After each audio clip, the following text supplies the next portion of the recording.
morning to you lads and lassies, and happy St. Patrick's Day. We wanted you to have a special book to celebrate. So I read a book for you, one of my favourites, Jamie O'Rourke and the Big Potato. Happy St. Patrick's Day. Jamie O'Rourke was the laziest man in all of Ireland. He would do anything to avoid working, especially if it had to do with growing potatoes. Jamie O'Rourke, his wife Eileen, would say, "We'll have nothing to eat this winter if you don't go out and dig up the praties." "Oh, the saints preserve us," Jamie would whine. "Me back's as sore as can be. Sure as I'm telling you, wife, you'll have to dig them up yourself. I'll break in two if I so much as get up out of this bed."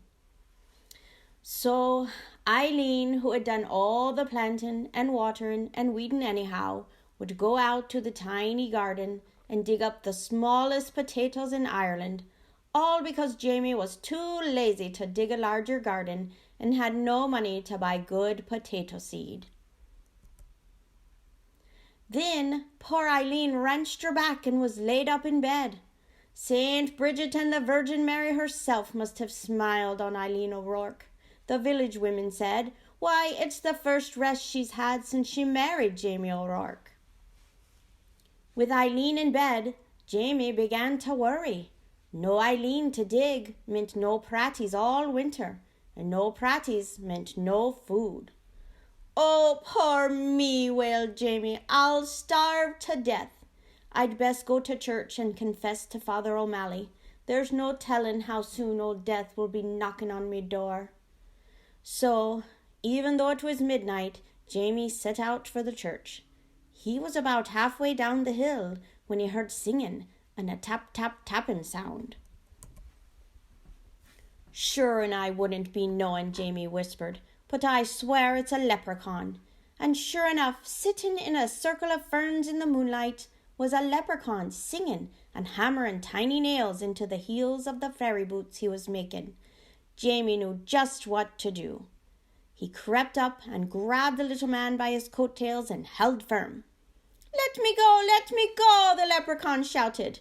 "Not on your life," Jamie said. "Not until you show me where you keep your pot of gold." Now, everyone in Ireland knows that leprechauns make boots and dancing shoes for fairies who pay for them with gold. And everyone knows that if you catch a leprechaun, he'll pay for his freedom with his pot of gold. But this leprechaun was cleverer than most.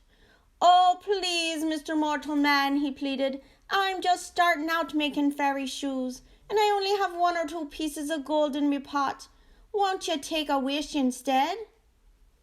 "Why, what would I wish for?" Jamie asked. "Me who's about to die of starvation because me wife is sick in bed and can't dig the praties for the winter.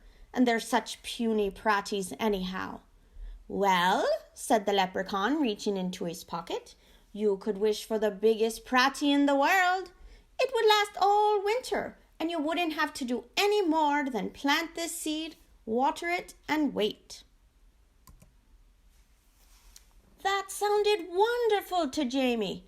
"Done!" he shouted, and as the leprechaun dropped the seed into Jamie's hand, Jamie let go of his coattails and off the leprechaun scampered. When Eileen heard what he had done, she was furious. "Jamie O'Rourke, you're not only the laziest man in Ireland, but a fool as well, giving up a pot of gold for a pratie seed." "Well, I'm going to plant this seed and water it, and you'll see," Jamie said, and out he went. And faith, Eileen did see. In no time at all, the biggest, finest potato plant had sprouted out of the ground, followed by the potato itself. It was so big, it pushed up not only all the dirt in the garden, but the garden shed and the corner of the cottage as well. "Well, surely now it's ready to dig," Jamie said proudly. He hoed all around it, but he couldn't dig that pratie out of the ground. He got a beam and a big rock and tried to pry it out. He pushed and he pushed, but it wouldn't budge. As he was pondering what to do, his neighbour passed by on his way to the village.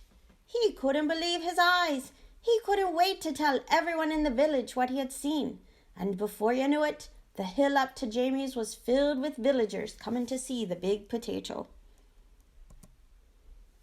Where did it come from, they asked.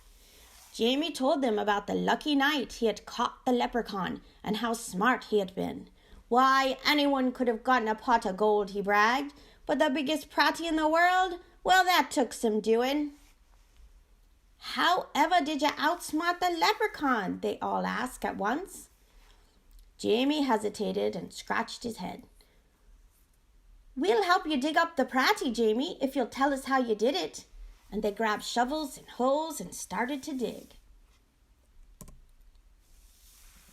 They dug and they dug and they pushed and they shoved until the potato flew up out of its hole. It rolled down the hill faster and faster until it reached the bottom, where it bounced up high and came to a stop, wedged between the stone walls on either side of the road. What to do now? That pratie is so big that no one, no cart, nothing can get by it, the constable complained to Father O'Malley. How's a body to get in or out of the village? What shall we do? The villagers wailed. Then they all looked at Jamie and said, It's your pratie. You'll have to move it out of our way. Well, Eileen spoke up, there's more than enough pratie for everyone. Why don't you all take some? So the villagers sawed and chopped and carted off huge pieces of potato while Jamie sat on the stone wall and watched. All winter long, everyone had potato to eat and eat and eat until no one wanted to see or hear of a potato again. In the spring, Jamie said, I saved a potato eye for a seed and it's just about time to plant it. Oh no, the villagers all cried. If you promise not to plant it, Jamie, we'll promise before St. Patrick and all the saints to see that you and Eileen always have plenty to cook and eat. We don't want another giant pratie around here. Jamie smiled and agreed. What a perfect life for a lazy man. And so you see, darling Eileen, Jamie told her, I wasn't such a fool with that leprechaun after all. And Eileen had to admit that Jamie O'Rourke was right. The end.